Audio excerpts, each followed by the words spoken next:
사랑하는 나눔 가족 여러분, 말씀으로 시작하는 목요일 아침입니다.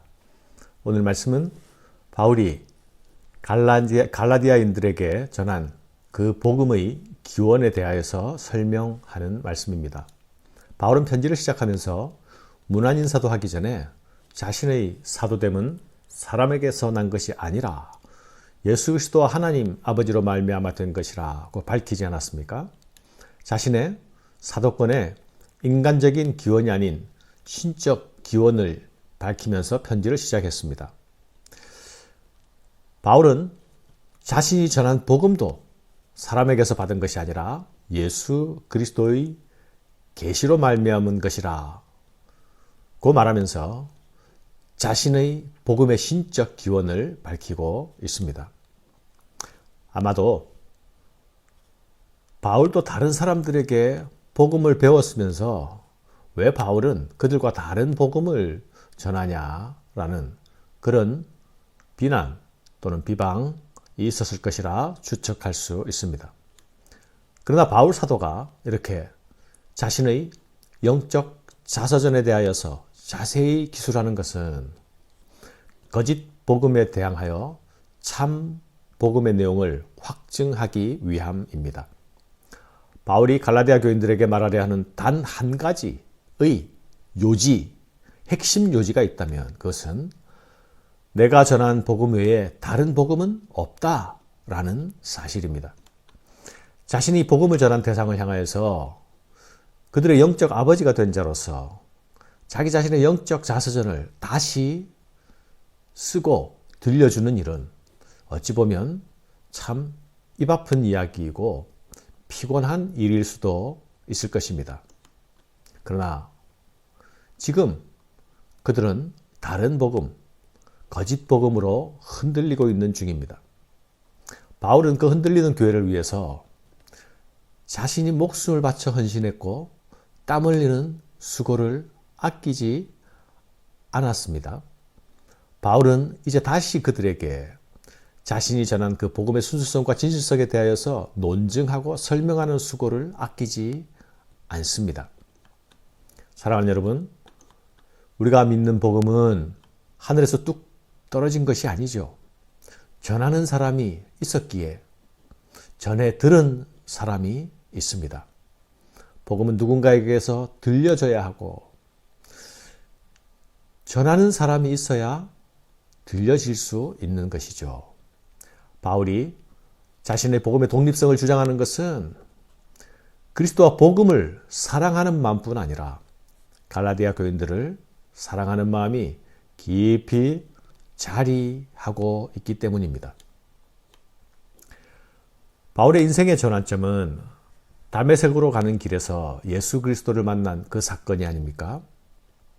더 정확히 말하자면 부활하신 그리스도께서 바울을 찾아오셔서 나는 네가 핍박하는 예수라 말씀하신 그 사건이 그를 완전히 다른 복음의 사람으로 바꾸어 놓는 계기가 되지 않았습니까? 갈라디아 교인들도 바울이 핍박자에서 복음 전도자로 바뀐 사실에 대해서 알고 있었습니다. 회심 전에 바울은 교회 핍박자요 유대교의 열심 신봉자였습니다. 바울은 나무에 달려 죽은 자는 저주받은 자이지 결코 그런 자는 구원자가 될 수 없다고 생각하던 사람이었습니다. 예수에 대하여 그는 들어 알고 있었지만 그러나 그에게 예수는 믿음의 대상이 아니었습니다. 오히려 핍박의 대상이었습니다. 그러나 부활하신 그리스도를 만나면서 모든 것이 달라졌지요. 그리스도를 향한 그의 편견은 수정되었고 복음에 대한 오해는 바로잡혀졌습니다. 그래서 바울은 그리스도의 사람이 되었고 복음의 사람이 되었습니다. 그는 이 회심 사건 이후에 바로 아라비아로 가서 전도자가 되었습니다. 물론 다메섹에서 잠시 아나니아를 만나는 체류의 기간이 있었습니다. 아라비아는 당시 팔레스타인 근처에 있던 나바티안 왕국을 말합니다. 바울은 거기로 가서 거기서 3년 동안 복음을 전했습니다. 나바티아는 당시 비유대인 지역이었기 때문에 바울은 가장 가까운 비유대인 지역, 거기서 이방인을 위한 전도자가 되었던 것이죠. 그리고 거기서 3년을 사역한 후에 예루살렘 방문이 이루어졌고 그 방문길에 그는 게바 베드로도 만나고 예수님의 동생 야고보도 만났습니다. 바울은 자신의 회심 사건을 이렇게 표현하고 있습니다. 내 어머니의 태로부터 나를 택정하시고 그의 은혜로 나를 부르시니가 그의 아들을 이방인에게 전하기 위하여 그를 내 속에 나타내시기를 기뻐하셨을 때에. 이 짧은 진술은 몇 가지 뜻을 포함하고 있지요. 핍박자였던 나 바울이 전도자 바울로 바뀌게 된 것은 사람의 뜻이 아니라 오직 하나님의 뜻 안에서 이루어진 일입니다. 이것은 복음이 먼저 나 자신에게 유효하게 적용되었다는 사실을 또한 말하는 것이기도 합니다. 복음은 나를 박해자에서 전도자로 내 삶을 송두리째 바꾸어 놓았습니다. 하나님은 그 일을 이루시기 위하여서 나를 그분의 은혜로 부르셨습니다. 나를 은혜로 부르신 그분은 내 속에서 그분 자신의 뜻을 나타내시기를 기뻐하셨습니다. 하나님께서 내게 그렇게 하신 이유는 나로 예수의 복음을, 아들의 복음을 이방인에게 전하게 하시기 위함이었습니다. 그래서 나는 부르심을 받자마자 예루살렘으로 달려가지 않고 아라비아로 가서 전도자의 사역을 감당했습니다.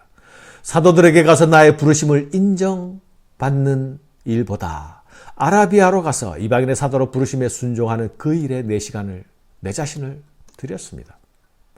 바울이 이렇게 자신의 회심 후 행적을 밝히고 있는 이유가 무엇입니까? 부활의 그리스도께서 나를 사도로 부르셨다.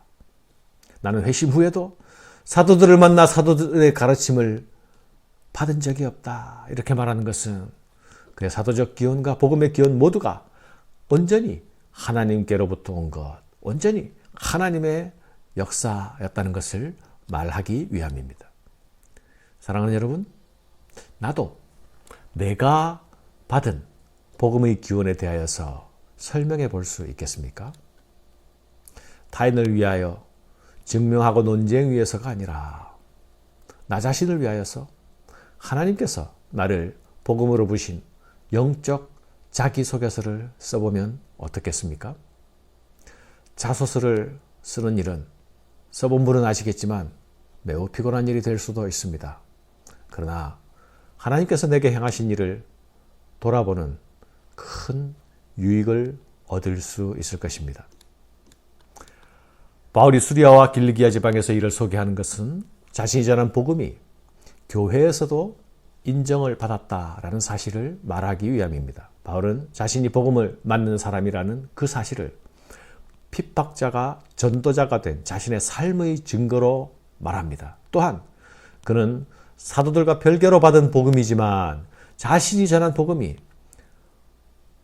바울의 과거 흑역사를 알고 있던 사람들조차도 그 복음을 듣고 하나님께 영광을 돌리게 되는 결과를 얻게 되었으니 자신이 전한 그 복음이 교회의 인정을 받았음을 확인하는 것입니다.